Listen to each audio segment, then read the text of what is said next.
Hi everyone, स्वागत है आपका आज के इस वीडियो सेशन में। एचपीजीके की वीडियो सीरीज को कंटिन्यू करते हुए आज हम पार्ट नंबर 92 को यहाँ पर डिस्कस करने वाले हैं। 91 पार्ट्स तक हमने ऑलरेडी डिस्कस कर रखा है, ठीक है। अगर कोई इन वीडियो सेशंस को देखना चाहता है तो आप हमारे चैनल में जाकर प्लेलिस्ट सेक्शन में जाकर इन प्लेलिस्ट को चेक कर सकता है। वहाँ पर मैंने इनकी प्लेलिस्ट क्रिएट की है, वहाँ पर जाकर वो वीडियो सेशन को देख सकता है। अगर कोई एचपी हाई कोर्ट की तैयारी कर रहा है तो आपको पता है वहाँ पर 30 मार्क्स का जो है एचपीजीके पूछा जाना है। तो आपके लिए ये वाली जो प्लेलिस्ट है वो बहुत इंपॉर्टेंट होने वाली है। तो आप प्लेलिस्ट पर जाइए, वहाँ पर आप सारी वीडियोस फ्री में देख सकते हैं। तो चलिए आज के वीडियो सेशन को स्टार्ट करते हैं। देखते हैं question number 1042। Old Shimla bank was established by the. Old Shimla bank की स्थापना किसके द्वारा की गई थी? तो ओल्ड शिमला बैंक जो था इसकी स्थापना की गई थी मैसर्स बार्टी के द्वारा, ठीक है। तो इसका राइट आंसर होगा ऑप्शन नंबर बी। अब कुछ एक और फैक्ट्स है। आपको पता है कि आपका एचपी हाई कोर्ट का एग्जाम आ रहा है, तो वहाँ पर डायरेक्टली ये जो टॉपिक है वहाँ पर क्वेश्चंस आपसे पूछे जा सकते हैं। तो एक क्वेश्चन मैं आपको बताता हूँ जो हाल ही में जो आपका 2024 मार्च में एग्जाम हुआ था एचपी हाई कोर्ट का, वहाँ पर एक चीज़ पूछी गई थी कि प्रेजेंट जो एसबीआई बिल्डिंग है उसका पुराना नाम क्या था। तो ये भी आपने नोट कर लेना है। एसबीआई बिल्डिंग का जो पुराना नाम है वो था डेजल हाउस, ठीक है। तो इसको आपने नोट्स में ऐड कर लेना है। तो बाकी के फैक्ट्स को भी हम डिस्कस करते हैं, जैसे रोथनी कैसल। तो रोथनी कैसल को कब बनाया गया था, ठीक है, इसका कंस्ट्रक्शन कब किया गया था, इस तरह के क्वेश्चंस आपसे पूछे जाते हैं। तो 1838 आपने याद रख लेना है, ठीक है। और इसी रोथनी कैसल में एओ हयूं जिन्होंने इंडियन नेशनल कांग्रेस की स्थापना की थी, तो वो जो स्थापना की गई वो रोथनी कैसल से ही इन्होंने की थी। उसके बाद बात करते हैं गॉर्टन कैसल की। इसको जो है वर्ष 1901 से 1904 यानी कि 1904 आपने मेनली याद रखना है। तो गॉर्टन कैसल जो है इसको कब बनाया गया था? वर्ष 1904 में। और इसका जो स्टाइल है वो है आपका न्यू गॉथिक स्टाइल। और आज के टाइम में हम इसे प्रेजेंट एजी ऑफिस के नाम से जानते हैं। अगले फैक्ट की बात करते हैं पोस्ट ऑफिस बिल्डिंग शिमला। इसको जो है कब कंस्ट्रक्ट किया गया था? 1882 में, ठीक है। और इसी को ही कॉनी कॉटेज के नाम से भी जाना जाता है। उसके बाद बात करते हैं राष्ट्रपति निवास। इसी को ही रिट्रीट के नाम से भी हम जानते हैं, ठीक है। इसको कब कंस्ट्रक्ट किया गया था? वर्ष 1850 में। उसके बाद most important presently commander house of ARTRAC. इसको जो है देखो द रिट्रीट के नाम से जाना जाता है। तो ये जो रिट्रीट है ये आप जब शिमला आओगे तो अगर आप विधानसभा कभी विजिट करते हैं तो वहीं पर साथ में ही आपको द रिट्रीट देखने को मिल जाता है। उसके बाद बात करते हैं वॉइस रीगल लॉज। इस टॉपिक से भी बहुत क्वेश्चन पूछे जाते हैं। इसको कंस्ट्रक्ट किया था 1888 में। इसका जो आर्किटेक्चर है वो कौन से स्टाइल में है? ट्यूडर, ये आपने याद रखना है। उसके बाद आपको कमेंट सेक्शन में बताना है कि वॉइस रीगल लॉज के जो आर्किटेक्चर है वो कौन थे। उसके बाद बात करें पंजाब हाई कोर्ट को चंडीगढ़ ट्रांसफर कब किया गया था? तो वर्ष 1955 आपने याद रखना है। उसके बाद बात करते हैं हिप्पा की। इसको जो है कब एस्टेब्लिश किया गया था? 1 जनवरी 1974 को, ठीक है। तो सारी जो बिल्डिंग्स है इनके कंस्ट्रक्शन ईयर आपने याद रखने हैं। और जो जो फैक्ट्स मैंने आपको बताया इनको आपने याद रख लेना है। अगले क्वेश्चन को डिस्कस करने से पहले मैं आपको बताना चाहता हूँ हमारी एक एचपीजीके की एमसीक्यू फॉर्म में एक बुकलेट आती है जिसमें आपको 1000 एमसीक्यूज मिल जाते हैं, ठीक है। ये जो एमसीक्यूज है वो आपको एचपी हाई कोर्ट का जो आपका एग्जाम आ रहा है वहाँ पर बहुत हेल्प करने वाला है। और इसके साथ साथ ही अगर कोई हाई लेवल एग्जाम की तैयारी कर रहा है तो इसके साथ साथ इकोनॉमिक सर्वे की भी हमारी एक पीडीएफ आती है। अगर आप एचपीजीके और इकोनॉमिक सर्वे इन दोनों की पीडीएफ को परचेज करना चाहते हैं और साथ में हमारी कंप्यूटर की भी प्रीवियस ईयर कंपाइलेशन आती है 3000 प्लस एमसीक्यूज की। अगर आप इन तीनों पीडीएफ्स को परचेज करना चाहते हैं तो आप हमारे टेलीग्राम चैनल से जुड़ सकते हैं। टेलीग्राम चैनल का जो लिंक है वो आपको डिस्क्रिप्शन में मिल जाएगा।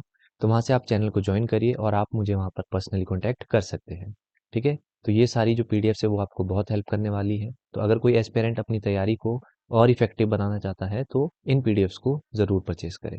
चलिए अगले क्वेश्चन की बात करते हैं 1043। When was the district horticulture office in Hamirpur established? जिला उद्यान कार्यालय हमीरपुर की स्थापना कब हुई थी? तो हमीरपुर में डिस्ट्रिक्ट हॉर्टिकल्चर ऑफिस जो है वो किस वर्ष ओपन किया गया था? वर्ष 1972। तो इसका राइट आंसर है ऑप्शन नंबर बी। इस क्वेश्चन के साथ साथ हम कुछ एक और एडिशनल जो इन्फॉर्मेशन है उसको हम यहाँ पर सीखते हैं। जैसे अगर हम बिलासपुर डिस्ट्रिक्ट की बात करते हैं तो यहाँ पर जो क्वेश्चन आपसे पूछा जाता है कि बिलासपुर डिस्ट्रिक्ट में एनसीसी की जो स्थापना है वो किस वर्ष की गई थी? तो वर्ष 1963 आपने याद रखना है। और दूसरा क्वेश्चन जो यहाँ पर पूछा जाता है कि first bank of Bilaspur, first bank of Bilaspur इसको किस वर्ष स्थापित किया गया था? तो वर्ष 1944 आपने याद रखना है। चलिए अगले क्वेश्चन की तरफ मूव करते हैं 1044। In which year was the progeny cum demonstration orchard at Badiyana, जो कि बोरेंज तहसील में आपको देखने को मिलता है, एस्टेब्लिश्ड? तो सबसे पहले तो आपने यहाँ पर एक पॉइंट याद रखना है कि बदियाना या फिर बडियाना, ठीक है, ये आपको कहाँ पर देखने को मिलता है? डिस्ट्रिक्ट हमीरपुर। और अगर हम तहसील की बात करते हैं तो हमीरपुर की किस तहसील में? भोरंज तहसील में। सबसे पहला पॉइंट तो आपने ये याद रखना है। अब देखो यहाँ पर हमीरपुर डिस्ट्रिक्ट की बात हो रही है, तो यहाँ पर आपने 2 पॉइंट्स याद रखने हैं। हमीरपुर डिस्ट्रिक्ट में आपको 2 प्रोगैनी कम डेमोस्ट्रेशन ऑर्चर्ड देखने को मिलते हैं। एक तो आपको देखने को मिलता है भूमपल में, और दूसरा जो आपको ऑर्चर्ड देखने को मिलता है वो आपको देखने को मिलता है बदियाना। ठीक है, तो हमीरपुर डिस्ट्रिक्ट से आपने पहले तो ये 2 पॉइंट्स याद रखने हैं। उसके बाद अगर हम यहाँ पर इसको डिटेल में जाने तो भूमपल में जो आपको डेमोस्ट्रेशन ऑर्चर्ड देखने को मिलता है, यहाँ पर आपके सैंड पीस, मैंगो और किनोआ, इनकी जो है खेती की जाती है। और साथ ही साथ यहाँ पर कुछ एक स्टोन फ्रूट्स भी उगाए जाते हैं, जैसे गलगल हो गया, लाइम हो गया, किनोआ हो गया, मैंगो हो गया। तो इस तरह की खेती जो है वो आपको भूमपल प्रोगैनिक कम डेमोस्ट्रेशन ऑर्चर्ड में देखने को मिलती है। उसके बाद अगर दूसरे ऑर्चर्ड की बात करते हैं जो कि हमें बदियाना, जो कि भोरन तहसील में देखने को मिलता है, इसको कब, किस वर्ष एस्टेब्लिश किया गया था? वर्ष 1979। देखो जो ईयर बेस्ड क्वेश्चंस होते हैं इनको आपको बार बार रिवाइज करते रहना पड़ता है, ठीक है, तभी आपको ये याद होंगे। तो डिटेल में हमने यहाँ पर जाना, तो आते इस क्वेश्चन पे, इसका राइट आंसर क्या होगा? Option number B, 1979। अगले क्वेश्चन की तरफ मूव करते हैं, 1045। Which of the following is not an herbal resource centre in HP? निम्नलिखित में से कौन सा एचपी में हर्बल संसाधन केंद्र नहीं है? देखो हर्बल के ऊपर आपको बहुत सारे एग्जाम्स में क्वेश्चन देखने को मिलता है, ठीक है, तो आपने याद रखना है कि हिमाचल प्रदेश में टोटल 4 हर्बल गार्डन्स है, ठीक है। तो कौन कौन से डिस्ट्रिक्ट्स में है उनको हम पहले एक बार जान लेते हैं। पहला आपने याद रखना है मंडी डिस्ट्रिक्ट में है, दूसरा आपने याद रखना है हमीरपुर में है, फिर आपका बिलासपुर हो गया, फिर आपका शिमला हो गया। तो इन 4 डिस्ट्रिक्ट्स में जो है आपको हर्बल गार्डन्स देखने को मिलते हैं। अब कई बार आपको डिस्ट्रिक्ट्स मेंशन होंगे, कई बार एग्जैक्ट लोकेशन मेंशन होगी, तो हम एग्जैक्ट यहाँ पर जानने की कोशिश करते हैं। अगर हम मंडी डिस्ट्रिक्ट की बात करते हैं तो मंडी में आपने याद रखना है तेज पत्ता, ठीक है। तो तेज पत्ता में आपको हर्बल गार्डन देखने को मिलता है। शिमला का तो सभी को पता होता है, डुमरेड़ा, ठीक है, तो इसको याद करने की ज़्यादा ज़रूरत नहीं है। उसके बाद हमीरपुर की अगर बात करते हैं तो हमीरपुर में हमें अर्जुन नेरी, वैसे मैंने आपको नोट्स में प्रोवाइड कर दिया है, यहाँ पर आप देख सकते हैं अर्जुन नेरी, ठीक है। उसके बाद अगर बिलासपुर डिस्ट्रिक्ट की बात करते हैं तो बिलासपुर में मोरिंगा या फिर जंगल जलेरा, मेन आपको जंगल जलेरा यहाँ पर याद रखना है। तो इन 4 डिस्ट्रिक्ट्स में आपको हर्बल गार्डन्स देखने को मिलते हैं। आते हैं इस क्वेश्चन पे, देखो डुमरेड़ा जो है ये आपको शिमला डिस्ट्रिक्ट में देखने को मिलता है, तो ये वाला ऑप्शन तो आपका वैसे ही निगलेक्ट हो जाता है। उसके बाद बात करें जोगिंदरनगर, जोगिंदरनगर आपको देखने को मिलता है मंडी डिस्ट्रिक्ट। तो मंडी डिस्ट्रिक्ट में आपको पता है कहाँ पर है? तेज पत्ता, तो ये वाला भी आपका यहाँ पर निगलेक्ट हो जाता है। उसके बाद है जंगल जलेरा, ये आपको देखने को मिलता है बिलासपुर डिस्ट्रिक्ट, तो यहाँ पर भी आपको हर्बल गार्डन देखने को मिलता है, तो ये वाला भी आपका निगलेक्ट हो जाता है, क्योंकि यहाँ पर पूछा गया है कहाँ पर जो है हर्बल गार्डन आपको देखने को नहीं मिलता। तो नगीनी में आपको हर्बल गार्डन देखने को नहीं मिलता, तो इसका राइट आंसर क्या हो जाएगा? ऑप्शन नंबर ए। तो इस तरह से आपने जो है नोट्स मेकिंग करनी है, बार बार इस तरह से आपने नोट्स को रिवाइज करते रहना है। बढ़ते हैं अगले क्वेश्चन की ओर, 1046। Lincoln boon villa is a famous variety of? Lincoln Bonneville किसकी एक प्रसिद्ध किस्म है? तो यहाँ पर आपको बताना है लिंकन बून विला जो है किसकी एक फेमस वेराइटी है।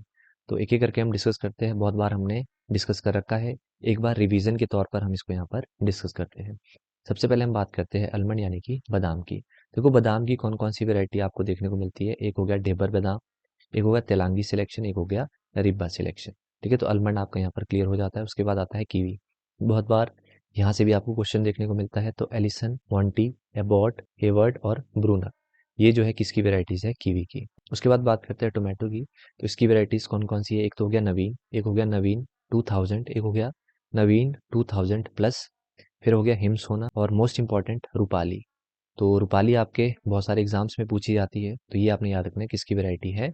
टमाटर की। तो आते हैं इस क्वेश्चन पे, यहाँ पर आपका ऑप्शन मेंशन है अलमंड, तो इसकी 3 वेराइटीज हमें पता है, टेबर बादाम, तेलांगी सिलेक्शन और रिब्बा सिलेक्शन, तो यहाँ पर निगलेक्ट हो जाता है, ठीक है। टमाटो यहाँ पर निगलेक्ट हो जाता है क्योंकि इसकी वेराइटीज भी हम हमें पता है, रूपाली हो गया, हिमसोना हो गया, नवीन 2000, नवीन 2000 प्लस, तो यहाँ पर ये भी आपका निगलेक्ट हो जाता है। बचते आपके 2 ऑप्शंस, ठीक है। तो यहाँ पर जो है लिंकन बून विला किसकी वैरायटी हो जाती है? पीस की, तो इसका राइट आंसर है ऑप्शन नंबर सी। अगले क्वेश्चन की तरफ मूव करते हैं, 1047। Where is the milk chilling plant established in Hamirpur? Hamirpur में मिल्क चिलिंग प्लांट कहाँ पर स्थापित है? देखो यहाँ पर हमीरपुर डिस्ट्रिक्ट की बात हो रही है, तो यहाँ पर पूछा गया है कि हमीरपुर में मिल्क चिलिंग प्लांट कहाँ पर स्थापित है। तो यहाँ से हम कुछ एक पॉइंट्स जानने वाले हैं, इनको आपने नोट कर लेना। जैसे मिल्क चिलिंग प्लांट की अगर हम बात करते हैं तो ये कहाँ पर एस्टेब्लिश किया गया है? जिलारी, ठीक है। तो इसका राइट आंसर होगा ऑप्शन नंबर बी। अब इसी तरह से ईयर बेस्ड क्वेश्चंस भी आपसे पूछे जाते हैं, तो ये भी आप याद रख लो कि किस वर्ष मिल्क चिलिंग प्लांट हमीरपुर में स्थापित किया गया। वर्ष 1978। देखो, हमीरपुर डिस्ट्रिक्ट से आज की वीडियो सीरीज में हमने 2-3 पॉइंट्स जाने, उनको हम फटाफट से रिवाइज करते हैं। सबसे पहले हमने बात की थी डिस्ट्रिक्ट हॉर्टिकल्चर ऑफिस की, ठीक है। तो इसको किस वर्ष स्थापित किया गया था हमीरपुर में? वर्ष 1972। उसके बाद हमने बात की थी कि हमीरपुर डिस्ट्रिक्ट में प्रोगैनी कम डेमोस्ट्रेशन ऑर्चर्ड, ये किस वर्ष स्थापित किया गया था? तो देखो, दो प्रोगैनी कम डेमोस्ट्रेशन ऑर्चर्ड हमने देखे थे। एक तो हमने देखा था भूमपल में, दूसरा हमने बात की थी बदियाना में, ठीक है। तो बदियाना में जो प्रोगैनिकम डेमोस्ट्रेशन ऑर्चर्ड है, इसको किस वर्ष स्थापित किया गया था? वर्ष 1989 में, ठीक है। तो यहाँ पर आपके पास 3 ईयर है। एक तो हो गया मिल्क चिलिंग प्लांट 1978, एक हो गया आपका डिस्ट्रिक्ट हॉर्टिकल्चर ऑफिस हमीरपुर में 1972, तीसरा हो गया बदियाना में प्रोगैनिकम डेमोस्ट्रेशन ऑर्चर्ड 1979। 3 ईयर्स को आपने यहाँ पर याद रख लेना है। क्लियर? अगले क्वेश्चन पे आते हैं 1048। खरीद विवाह is associated with which of the following tribe? खरीद विवाह निम्नलिखित में से किस जनजाति से संबंधित है? तो ये मोस्ट इंपॉर्टेंट क्वेश्चन है, आपने याद रखना है। खरीद विवाह जो है वो गुज्जर से रिलेटेड है। अब यहाँ पर गुज्जर्स की बात हो रही है, तो गुज्जर्स में 2-3 पॉइंट्स आपने याद में रखने हैं कि सबसे पहले गुज्जर को जो है किसने आइडेंटिफाई किया था? तो इनको आइडेंटिफाई करने वाले थे कनिंघम। सबसे पहला पॉइंट तो आपने ये याद रखना है। दूसरा क्वेश्चन जो यहाँ से पूछा जाता है कि गुज्जर्स को जो है किसके डिसेंडेंट्स माना जाता है, यानी कि किसके वंशज इनको माना जाता है? तो हून्स आपने याद रखना है। उसके बाद गुज्जर जो ट्राइब है, ये भी आपके दो में यहाँ पर बाइफरकेट है। एक तो हिंदू गुज्जर होते हैं और दूसरे मुस्लिम गुज्जर्स होते हैं, ठीक है। तो जो हिंदू गुज्जर्स है, इनको जो है, इनका जो ओरिजिन है वो किससे ट्रेस आउट किया जाता है? यशोदा। ये वाला पॉइंट भी आपने ध्यान में रखना है, ये वाला क्वेश्चन भी पूछा जा चुका है, ठीक है। तो इस तरह से आपने गुज्जर्स के बारे में ये 2-3 पॉइंट्स जो है वो याद रख लेने हैं। अगले क्वेश्चन की तरफ बढ़ते हैं 1049। Lua Chundi is related to which of the following? Lua Chundi निम्नलिखित में से किससे संबंधित है? देखो, इस क्वेश्चन से हम लुआ चुंडी के बारे में कुछ एक पॉइंट्स हम यहाँ पर जानने वाले हैं। देखो, लुआ चुंडी जो है ये एक ट्रेडिशनल बंगाली गारमेंट रहता है, जिसको मोस्टली जो है वुमेन्स के द्वारा ही पहना जाता है। तो आते हैं इस क्वेश्चन के ऑप्शंस पे। तो लुआ चुंडी क्या है? एक तरह का क्लोथिंग गारमेंट। तो इसका राइट आंसर होगा ऑप्शन नंबर ए। अगला क्वेश्चन है 1050। Which tribe is living along Chandra and Bhaga in Lahaul and Spiti district of Himachal Pradesh? Himachal Pradesh के लाहौल और स्पीति जिले में चंद्र और भागा के किनारे कौन सी जनजाति रहती है? देखो, इसको हमने बहुत बार डिस्कस कर रखा है, पर जब क्वेश्चन थोड़ा घुमा के पूछा जाता है तो आपको थोड़ा सा यहाँ पर सोचना पड़ता है, ठीक है। तो चंद्र और भागा के किनारे जो आपको जनजाति देखने को मिलती है वो है स्वांगला, ठीक है। तो इसका राइट आंसर क्या होगा? ऑप्शन नंबर ए। अब यहाँ पर स्वांगला ट्राइब की बात हो रही है, तो स्वांगला ट्राइब से कुछ एक पॉइंट्स हम जानते हैं। स्वांगला ट्राइब के बारे में आपने याद रखना है कि ये एक तरह की एसटी ट्राइब है, ठीक है। शेड्यूल्ड ट्राइब का दर्जा इनको मिला है, और स्वांगला ट्राइब मोस्टली आपको देखने को मिलती है पट्टन वैली। दूसरा पॉइंट आपने ये याद रखना है। अब स्वांगला ट्राइब के लोगों के द्वारा कौन कौन सी जो भाषाएं हैं वो बोली जाती हैं, जैसे मंचाड हो गया, ये सारी चीज़ें हमने पढ़ रखी है। चिनाली हो गया, ठीक है। भोटी हो गया, लाहौल स्पीति में मोस्टली भोटी ही बोली जाती है। और आपका एक हो गया लीनान। तो ये जो बोलियां हैं किसके द्वारा बोली जाती है? स्वांगला ट्राइब के लोगों के द्वारा। उसके बाद इनके मैरिज कस्टम से भी क्वेश्चंस पूछे जाते हैं, उनको भी हम डिस्कस करते हैं।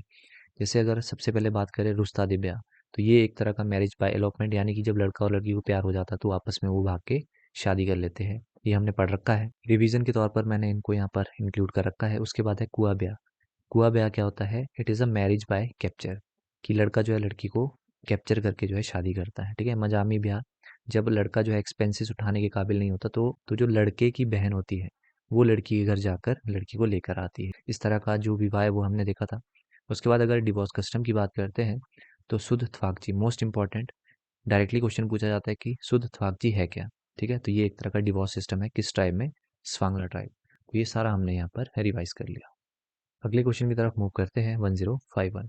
फाग फेयर इज हेल्ड इन। देखो, फाग फेयर जो है ये आपको शिमला डिस्ट्रिक्ट में देखने को मिलता है, और एग्जैक्ट अगर मैं बात करूं तो शिमला में कहाँ पर ये देखने को मिलता है? रामपुर बुशहर।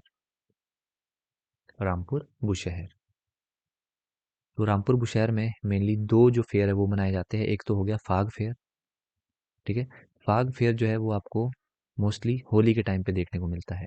और दूसरा यहाँ पर मनाया जाता है लवी।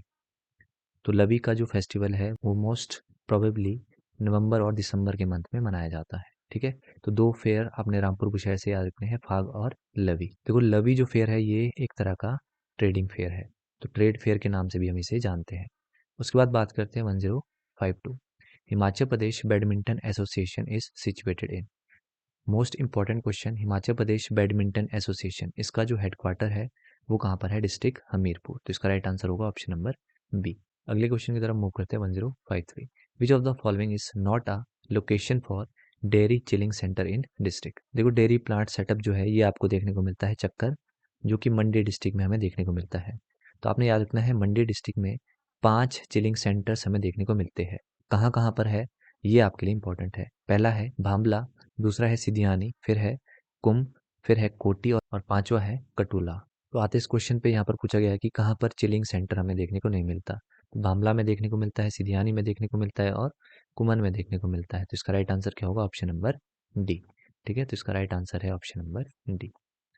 तो यहीं तक इस वीडियो सेशन को हम रखते हैं। तो अगर आप एचपीजीके की एमसीक्यू बुकलेट को लेना चाहते हैं और साथ में इकोनॉमिक सर्वे की बुकलेट लेना चाहते हैं और साथ में अगर आप कंप्यूटर, इन तीनों में से अगर आप किसी भी चीज़ की पीडीएफ को परचेज करना चाहते हैं तो आप हमारे टेलीग्राम चैनल से जुड़ सकते हैं। तो वहाँ से आप मुझे डायरेक्टली कॉन्टैक्ट कर सकते हैं। जैसे कि आपको पता है कि आपका एचपी हाई कोर्ट का एग्ज़ाम बहुत ही जल्द आने वाला है, ठीक है? तो आपको पता है कि यहाँ पर 30 मार्क्स का जो है एचपीजीके पूछा जाना है। तो अगर आप एचपीजीके को स्ट्रॉन्ग करना चाहते हैं तो आप एचपीजीके वाली जो पीडीएफ है इसको ज़रूर परचेज़ करिए। तो मिलते हैं नेक्स्ट वीडियो में कुछ नए क्वेश्चंस के साथ। Till then bye bye.